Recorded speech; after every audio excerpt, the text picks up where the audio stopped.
Quarantine, you know the vibes. Zoom. Yo, what's up? This is Coi Leray. This is Quarantine Questions, episode 4 with RapTV. Tune in, everything cozy. And yeah, that's it. Yeah. You can quarantine the body, but you can't quarantine my soul. So what's good, y'all? We got Coi Leray in the virtual building with Quarantine Questions on RapTV. And I'm your host, Pro the GOAT. It's nice to meet you. How's it going? It's good. It's good. It's good to, meet the people behind the page. I feel like that's so important, like you guys are superstars like us. So I feel like it's very, very important we have this moment with each other. I appreciate that. That's humbling. And I got to start off by asking, is everything still cozy? Everything's cozy. Ain't shit changed. You know what I'm saying? Leather, everything cozy, By the way, congratulations on your recent releases. You got Messy out, you got The Hills, and your latest single, Better Days, dropped last week on the 29th, right? Right. What's the reception on that? How are people feeling about it? It's going crazy, honestly. I mean, I'm getting a lot of support. Shout out to the whole Triller fam and TikTok fam for supporting me on Better Days. Shout out to Fetty Wap. Like everybody loves to see the jersey come together and the song's fire. I just made a TikTok dance up last week or whatever, and it's been going crazy. I got all my fucking friends on TikTok doing this shit, so it's lit. Can you show us how it goes real quick? Can't show you because the way the bottom part of my body's set up right now, I got the clothes on. I never did a video chat in a minute. No worries. So I just threw a hat on real quick.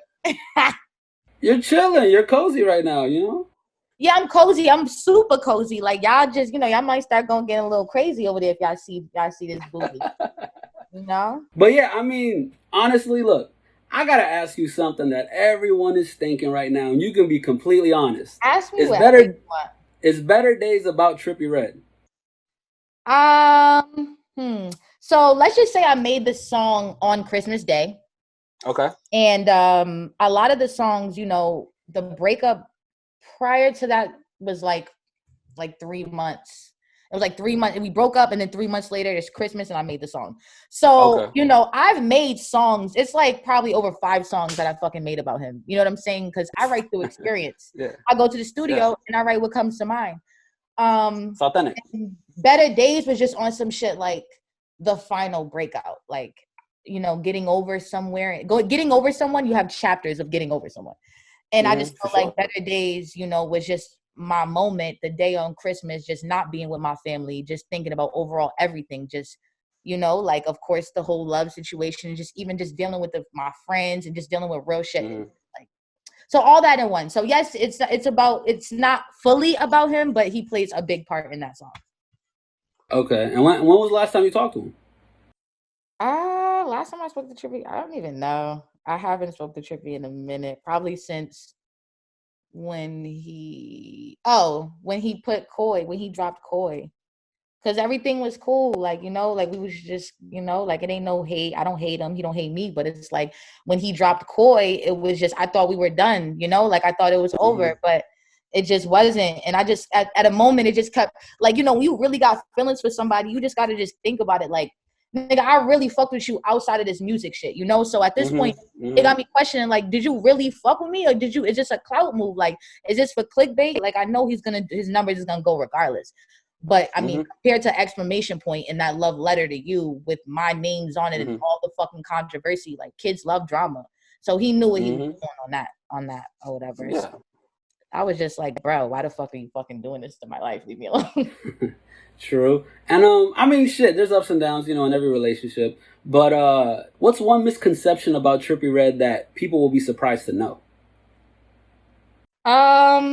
Like, he's actually like outside of the whole, like, this demonic demon fucking weird shit that people would consider weird. Like, he's really like that nigga. Like, I can pray with him. You know what I'm saying? Like, we can get on our knees and pray to God, and I will feel like it's real. Like, I'm not saying it's fake, because when I ask, he's like 6 electrons, neutrons, and all that other shit. So I don't know, but I personally don't think that he's a bad person. I don't think that he believes in the devil. I don't think that he puts like that, because I wouldn't be with nobody like that. I'm, I'm my Bible. and my mother goes to church all the time. I got my little, God's flesh and his blood. My mom gave me like a box of these things. Like, I don't play when it comes to that. So I think that overall, he's not as crazy as people seem. You just gotta really get to know him. Okay, facts. So y'all still cordial or whatever? Nah, I don't speak to homie. But you know what? It's just funny that I'm glad you mentioned that, because a lot of people judge me based off of my ex. Like, they be like, like even just getting into new conversations with niggas, and niggas be like, hold on, like, that's the type of niggas you like, because Trippie's like rock star. Yeah. But it's like, realistically, if you just take away that whole artist vibe and just look at him as a person, you just be like, all right, like, this nigga he's cool. He's just young, That's the only thing. And speaking about Better Days, it features Fetty Wap, How did you guys link up for that? We linked up through management. His people hit D or whatever. They said we need to get in the studio and work. They got this says they had like their producers and they're on his team. And I pulled up. I was in Jersey, and we did a song. And then I ended up playing him Better Days. I've been sitting on Better Days for a while. So I'm just like, it just felt right. The moment felt right. And I played it for him and he fell in love with it. And he laid the verse and that shit was like, shit. Yeah. And do you guys plan on dropping a music video for it, or?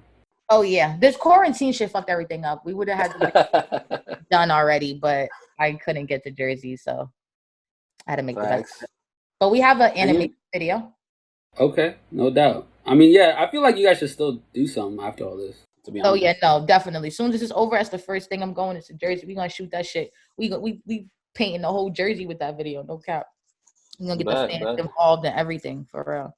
And speaking of quarantine, this is quarantine questions, so we gotta ask you, what have you been doing during the whole lockdown situation? I've been working. I'm here dolo. I live in this big ass house, and I'm just finding ways to be creative. Like, I'm about to drop merch around Better Days. So when you see these t-shirts, you're going to be like, because they're fucking fire. I'll make sure I send you yours. Okay, let's get it. And, I've been recording. I got my studio downstairs. So I record. I cook. I've been doing cooking with Coi Leray. That's on YouTube, going crazy. About to drop episode. Word. Okay. So, and, it's so funny. Let me tell you something. So my cleaning people came and cleaned my house today, right? And it's just so funny. Like, my dildo is just sitting on my bathroom. Just chilling. Just out. Just chilling. So I know they're like, oh, yeah, this bitch is really quarantining. Sheesh. Quarantining and chilling by yourself, huh? Quarantining and vibing, get out work, you know what I'm saying? No doubt. Are you, you live in Atlanta, right? No, I live in California. Oh, okay. You lived in Atlanta for a little bit, right? Yeah, when I signed my deal, I was trying to, I like to budget. I'm all about better for the budget. So I went to go get a bag buck out there, get a nice crib, figured all the producers was out there. And I come to realize, nigga, all the producers is out here. On top of that, there's more cops and police gangs over there. So I had to really choose, like, nigga, bye. Like, fuck that. I don't got time for no police. Especially in Cobb County. Hell no. What part of California are you in? I'm in like 10 minutes, Calabasas, Woodland areas, like Woodland, like borderline right there. That's like Valley, right? Yeah, I think so. Sort of, kinda. Valley, yeah. Okay. I see you sipping over there. What's that? This is my little Shutter Holmes. Oh, it's a classic? Yeah, it's a classic. My mom be drinking these shit, so I just, look, I'm home. I'm on quarantine. Hey, what better time to do it? Y'all crazy. So most people know that you grew up in Jersey, but a lot of people don't know that you were actually born in Boston, Massachusetts, in Roxbury. How was growing up in that area? Well, I don't remember. I'm not gonna lie. I was mad young. I probably moved when I was like 6. But I know I always went back. Like, that's where all my family is. So I don't have. When my dad had Source Magazine, we moved out of Boston, and we was like always 30 minutes from the city. So we had New York. We was in Jersey. So make the story short, every vacation, like Thanksgiving and Christmas, we'll always go back to Boston, go see my grandmother, my cousins, and everything. Okay. Like that. It's still the same, no cap. Like, even when we go now, like, it's still the same. It's still, it ain't the best, it ain't the prettiest. It's my family from the hood out there in Boston. So, but I'ma always love it. Like, it's home, And they got good ass fucking seafood every time I go. And Chinese food, for real. What's okay if If I go to Boston right now, what would you suggest that I get? Pecan house, and you got to get lobster sauce. Okay, bet. I'm gonna write that down. No doubt. And you grew up with 5 brothers, right? How'd that affect your personality, you think, growing up? You know, ladies love me. And, you know, like, I just... Ladies love Leray. Ladies love Leray. And then, like, you know, like, my 5 brothers will make you understand on why I move how I move and why I don't have no motherfucking girlfriend. You know what I'm saying? Mm-hmm. So, you know, I grew up, tough love. I grew up around a whole bunch of tough love. And also, like, a lot of people don't know this either, but Benzino's actually your dad, which is fucking crazy when I found out about that shit. What age did you realize? I don't know, I never thought. But what age did you realize, like, your dad is a famous rapper? Like, at what point? My dad never was a famous rapper to me, honestly. My dad was rapping when I was young. So, like, my dad was always a businessman. Like, I looked at him, nigga, he had, like, the Source Awards and all these fucking rappers and chains and fucking award trophies and shit. Like, I was really not too hip to understand what was going on. All we did was just have fun. Like, we just had a big ass house, and the nigga was never home. And my mother had money, so she was doing what she do. We live right around the corner from Ja Rule, so Brittany's still my best friend still to this day. And we just was living like rich fucking kids in the white neighborhood. And I lived next to Teddy and Danielle. I'll never forget. And it was just like, you know, but I know, like, I am a fan of some of his music because growing up, as I got older, he stayed making music. He said, I don't care if I do radio. Like, one thing I always knew about him, he said, I don't give a fuck about no radio. Who don't listen to my shit? I'll make music because I love it. And he be having some hot little, you know what I'm saying? I'm gonna redo Rock the Party. No cap. Hey, you should. Did he used to play his songs in the house and stuff? Nah, I was listening to Kids Bop and shit. My dad was not like, he wasn't on that, like, he was rapping, but he wasn't coming home like a rapper. He was coming home. And like, him and Dave Mays had Source booming. And that's what I remember when the Source was booming. I remember him rapping, but I remember the money was really flowing and going crazy from the Source. That was like the golden era of magazines, honestly. Yeah, he came home with like this big ass mic, trophy looking shit, and the hand was wrapped around it. And that's when I was like, all right, like, this shit look like a gold. You know, I was young. It was like so beautiful. Yeah. And I'm like, yeah. And you must have been like, what, like 9 or 10 years old when you had the whole beef with Eminem and that went down? Do you remember that happening? Yeah, nah, I was young. My mom and dad split when I was like at least like, what, 10, 11. So once they split, it was like, you know, we went this way, we went that way. And that's when, you know, I had to figure it out. It was every man for themselves at that point. Things, you know, people started losing. My dad didn't have the Source no more. And, you know, my mom had to figure out different things. And, you know, I look at it as a blessing because it humbled me and my family, everybody around us. And I tell myself, I'm like Hannah Montana. I lived the best of both worlds. So I had everything I ever wanted. And then when it was all gone, it was just like food stamps and fucking, I moved out on my own when I was like 17 and just made it by. But I love my dad. You know, my dad was the first person I reached out to when I asked him. I said, you know, and I'm always like, me and him don't have the best relationship, but that's my dog. Like, that nigga's an OG, and I learned a lot and still learn a lot from him. And but he told me, he said, you know, you got to change your lyrics. Like, if you want me to help you, you got to change your lyrics. And I was like, nah, see ya. And now look, and he still support. Like, I see you.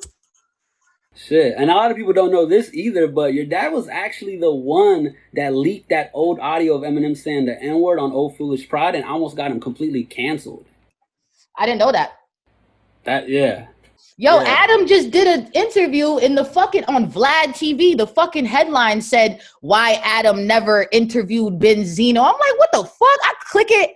He's like, yeah, like, you know, I never knew Adam and my dad known each other. Like, I know nothing about bro, this world so small. So I just be thinking like, damn, a lot of people really do know me based off my dad, but some people probably just don't want to overstep boundaries or feel like, you know what I'm saying? So that's why I just got to keep going hard and getting my name out there so niggas could just be like, huh? Like, that's Coi Leray's dad. That's not Benzino's daughter. That's Coi Leray's dad, nigga.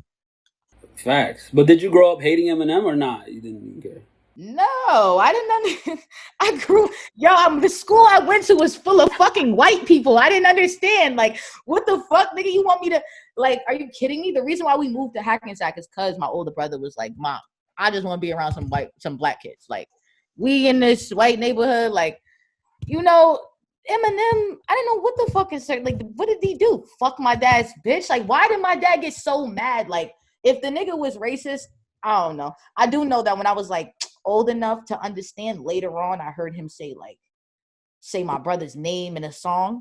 So I was like, I'll beat Hailie up. Fuck out of here.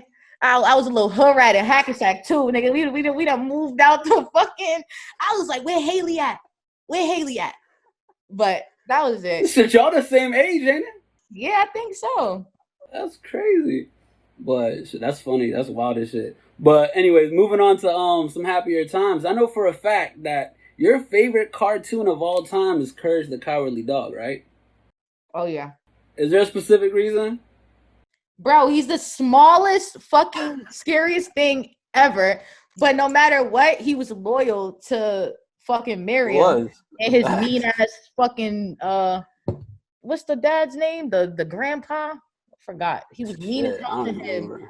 Miriam held him down, and it no matter what came his way, that nigga was he did what he had to do to take care of his fucking family and protect his family. He was loyal. He was loyal. Loyalty mean everything to me. No cap. Facts. So moving on to your music career, would you say that your first song to really take off was GAN? Yeah. The first song I recorded was called Fuck Nigga Prayer. And then that I know, I just couldn't say that. Yeah. It's okay. That. Yeah, so the first one's called Fuck Nigga Prayer. And that gave me a little bit of like, you know, my from my city, like back in Hackensack in Jersey and Bergen County, niggas started knowing me. And I linked up with Meek and we shot goofy ass niggas, and it was just like, sheesh. Like, I don't know. Everybody was just like, huh? That video was kind of cool too for what it was. Like in the little house party. Look at the throwback. I was big boy. You see my little braids? Yeah. I was drunk as fuck in that video. Bro. Yeah, I was. That's tight. And then you said that GAN was actually inspired by A Boogie. How was that? Because A Boogie, he's like really one of my favorite artists and lyricists. Mm-hmm.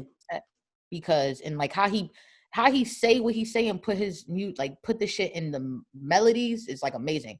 So I always listen to A Boogie, but I'll always be like, damn, like he used to talk so crazy. I used to felt like he was talking to me. Like I know every woman felt like that because he didn't give a fuck. He made that shit clear, like stop like DT and don't trust bitches, or like 99 messages. Like I got 99 problems in messages. Like, so I just got tired of the nigga. Like, yo, bro, you're not gonna just keep shitting on us. No cap. Like somebody gotta come at y'all. Like no cap. Like y'all not about to just keep shitting on us, woman, because he's speaking facts. Nigga, I'm getting mad now. Like you telling it. So that was kind of like your response to it, right? Yeah, it was kind of like, you know, like it wasn't a response to him because that song was actually inspired by some goofy ass niggas and you know, stop calling my phone type shit. And you know, but if you hear me when I say I'm like hop on the track, what I say? I told him like hop on the track. Next time you say something on the track, and that was directed to A Boogie, like niggas talking on the track. I don't know. I said something like that. If you go to the lyrics, you're gonna see it. And I was talking about A Boogie, like nigga, you wanna hop on the track? Fuck out of here, nigga. Like we gotta go neck for neck. You wanna talk about our bitches? I'm gonna let you know about goofy ass niggas. Period. There you go. And then fucking Huddy took you to the next level, basically, right? So went from that to Huddy. Huddy made kind of like next there. For real? For real. Oh shit! I didn't know it was that impactful. Of course. Speak on that a little bit. Yeah, nigga, Huddy made me a millionaire. Nobody ever knows. I got the best deal of 2000 and fucking 2000 and when I signed my deal, 2018, 2019. So I got the best deal of 2018. I was the most talked about, and all I met with every label from nigga Warner, Def Jam, fucking Asylum, fucking it's like so much. Caroline, Columbia. Like I met with all 12 labels, literally. Me and D, we was all up in there. That's tight. And I ended up going with Republic, and Huddy made me a millionaire and gave me that's my life a that bop. I need to live. And the thing about Huddy too is like So if you go back and you listen to the first one and then you listen to Huddy, right? You listen to GAN and you listen to Huddy, you can clearly see the growth there. Like, Huddy is way more of a polished track, right? So when you were actually in the process and the mindset of making that song, how did that come about, the creation of Huddy? Excuse me. Well, the more I stayed in the studio, the more I got better. So I know, like, I was with, shout out to Knock too. He produced the beat. He was like, yo, I got some shit, ice cream paint job vibes from Dora. And I was like, what's his name? Is that his name? Ice cream paint. Yeah, it's Doro. Yeah, Doro. Yeah. So I'm like, yeah, word. Like, all right, bet. Yeah, buddy. Word. So I'm like, all right. And then around that time, everybody was talking about Huddy, everything like Huddy, like that bitch is Huddy. Like, I mean, no. So I put it in a song and I wrote that shit up right then and there. We recorded it. So Huddy is a slang term from Jersey? Yeah, New York. Yeah. But and then the music video was clearly an ode to the original ice cream paint job. Yeah. Like, was that your shit when it first dropped, like back in the day? Do you remember? Honestly, Huddy's not my favorite song. I'm not even gonna lie to you. I appreciate Huddy for what it's done and what it's brought, but I'm not gonna lie. I ain't even want Huddy to be the first song I ever wanted to drop because I make so much music, and I just feel like, you know, like, I don't know. Sometimes I want to sing. Sometimes I want to rap. Sometimes I want to fucking mosh pit. So at that time, I felt like I had so much more melodic shit that was just, and everybody was like, nah, bro, Huddy's the one. They like, yo, all right, bet. We did it. The ice cream trucks. Which one did you wanna? I wanted to drop. No, sorry, no, go ahead. Talk about the ice cream trucks real quick. Well, I was gonna tell you the ice cream trucks, that was like on accident. So we ended up going to New York and Brooklyn, and we were shooting like on the block type shit. And the next thing you know, we see the ice cream truck thing. And we asking them like, yo, like, can we use your ice cream trucks or whatever? So we spent like $100 on ice cream and they just was riding around and we got that footage with them and I got on top of the truck. So it came out like, God got plans. Like, it should just happen. Because if it wasn't for them ice cream trucks, on the spot, shits, man, went viral. Tough. And what was the song that you wanted to go with instead of Huddy? I don't even, at that time I had like, so I got a lot of songs on SoundCloud. So when I dropped so whenever I dropped Huddy, and the next right after on SoundCloud, whatever I dropped is what I wanted, which I think was like By Myself or some shit like that. It was really more so like me, like not saying Huddy wasn't me because I made it, but you know, that's that LA vibe. I'm from Jersey, like nigga. On top of that, I like to talk a little bit more grittier. So, but it worked out. I don't know everything. And that was a learning lesson right there. Listen to your team. And I'm glad I did. Dope. And you've also said that you wanted to work with Maroon 5 and you've had the Plain White Tees on your playlist and you've been influenced by Lady Gaga, right? Oh, yeah. Have you had a chance to work with any of them in the pop world or anybody else similar to that? I only been signed for like a year and a half. That's what's so crazy. It feel like people probably be feeling like I've been doing this shit forever. Like I just activated my for Instagram. A minute, right? Word. I activated my IG October 2017. That was the day I activated it and became Coi Leray. So Coi's my first name, Leray is my middle name. And I'm like, you know, I'm gonna just start this rap shit. So like, you know, I ain't work with a lot of people, like a lot. But like, as you can see, nigga, I got damn near the whole motherfucking everybody's favorite artist watching and supporting my shit. I know album out. Like, sheesh, I love it. I'm so blessed because, and it feels good and it makes me smile talking about it now because I could just imagine like what it's gonna be like when I do go ahead and link with them, you know? It's gonna be crazy. Like already now, imagine then. Like I got the hottest niggas following me and always supporting me and showing love and telling me like, yo, bro, I see you. Everybody just waiting for the music. That's all they want to see. It's just being signed. You got to just move accordingly. So, you know, I'm trusting the process. And so you see yourself making that crossover then, right? Into the pop world eventually? Oh, yeah. I'm a pop star for sure. I'm a pop star. But see me. So look, right. My fan base from like woman to female, it's like 50 something woman and like 40 something male. And the reason why I listen to, so I'm about to show you all I listen to literally on my phone. Lil Gotti, Cardi, Uzi, Jack Boy, Drake, Lil AGs, G Herbo, Kodak, Pop Smoke, Juice, like Key Glock, Smooth L, Roddy, Chief. Did I say Chief already? Always listen to Chief. NBA, Gucci. I listen straight real shit. Like, you know what I'm saying? Like, or with the 808s, crazy shit. So I like to cater to the men. Niggas don't feel comfortable, you know, and there's no disrespect to Cardi or Nicki or any of the girls that are like Meg. Like, I love them. I think that they're fucking dope. You know what I'm saying? But some men feel uncomfortable, you know, listening to that kind of music, you know, without feeling like they gotta listen to it on the low. You know, niggas be bumping they shit. Don't get me wrong. Niggas be acting like they be acting real tough. But I do want to be the one that has like men able to like just feel comfortable blasting my music with the top down, you know, like not feeling like, you know, we talking about, you know, this, that, and the third, like, and like I said, that's no shade to them, but just like, I want that. So I gotta make those songs that they gonna hit like them shits. Cause I listen to it. Yeah. Like you're saying like more of a universal sound, right? So it's not gender oriented. It's not like, oh, there's a female rapper talking about this, that, and the third. I don't want to bump it cause it's not me. I want to be put on the line with guys too. Like I don't want to be labeled as a female artist. Like I love being a female and being a woman, and it's always about women empowerment forever. But I want to be just an artist, a brand. Like I want to be everything cozy. I want to be Coi Leray. Being a female artist is cool, but like put me in the category. I like competition, nigga, and it's like I want to be in the ring with the niggas too, because it's a male dominant industry, you know. For sure. And you've mentioned before too that you know, you write all your own music and you're proud of that. Would you ever consider allowing someone to ghostwrite for you? Oh yeah.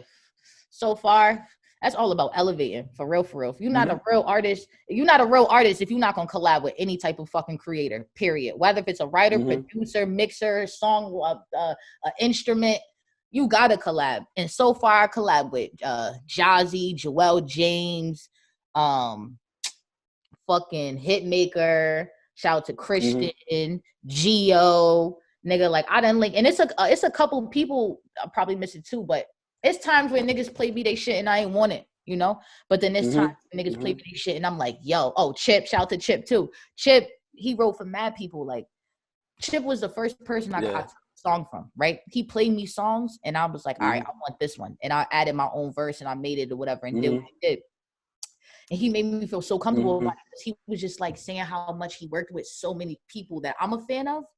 That's on a higher scale. That's been billboards and everything. So all I could think of, well, nigga, if they fucking these niggas is fucking big. Like, I know they wrote their own music on their projects. If they gonna collab, why wouldn't I fucking collab? Like, nigga, are you crazy? I want to like we all eat. I want parts. I'll collab with any songwriter.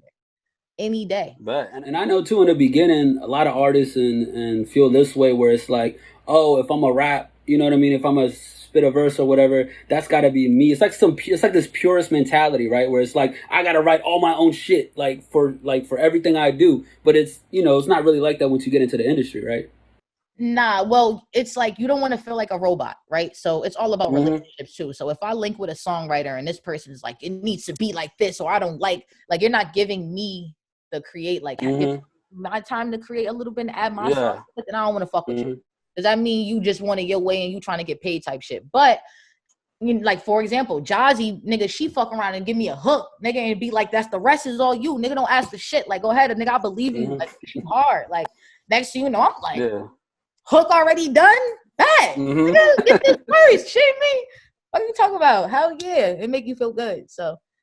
No doubt. And you'll probably get this question if you haven't already. Honestly speaking, from your point of view, who are your top 5 greatest rappers of all time? Greatest rappers? Of all time. Your 5 favorite or greatest rappers of all time. Do we gotta be like, is it about lyrics?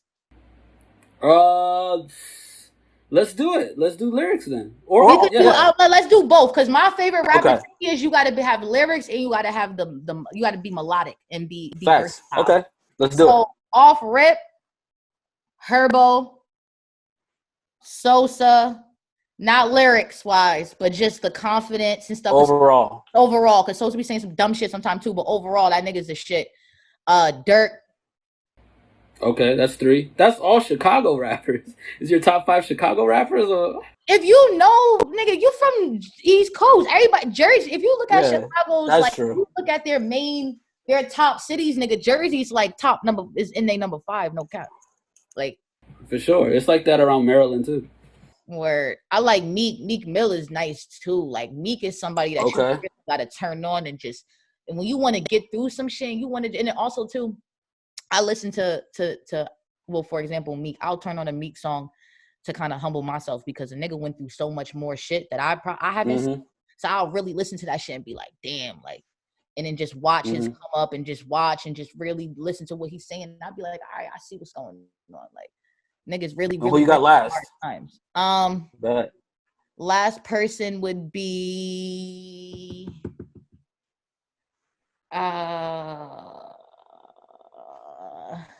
I'm not gonna lie.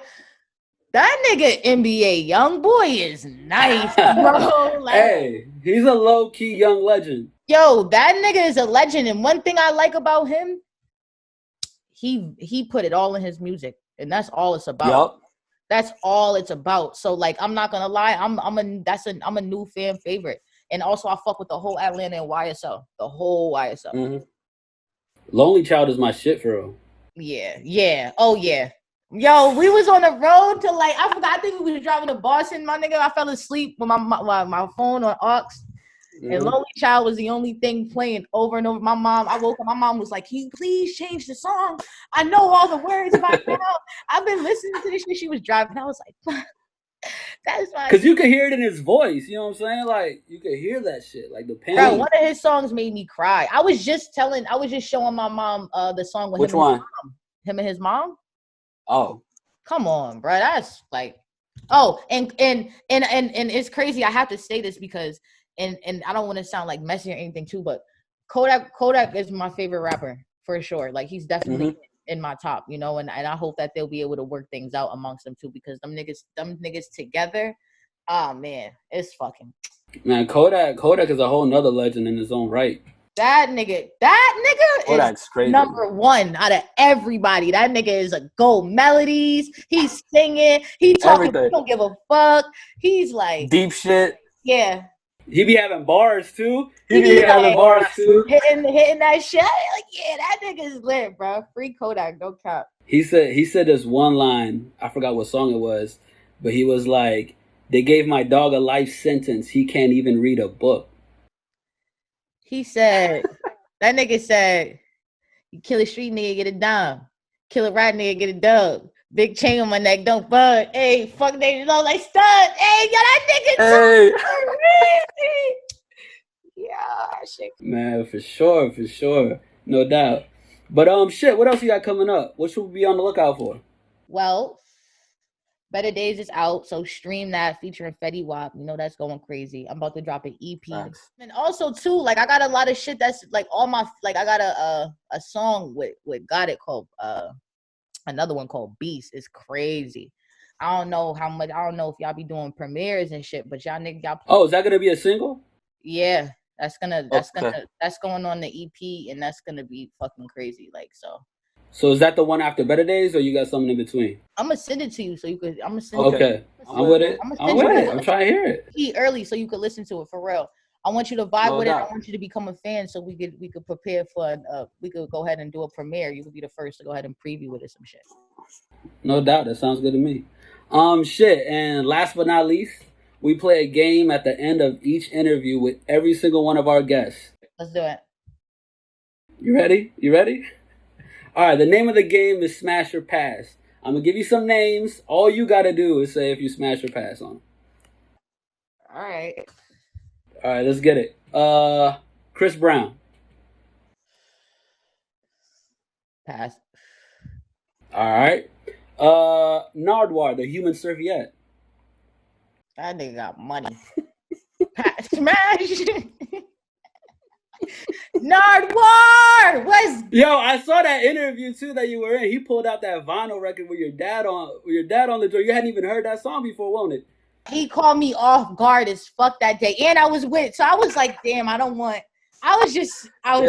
like, what the fuck? Shout out to him. But he was ready for you. He brought that out the cut. Like I didn't even see it with it.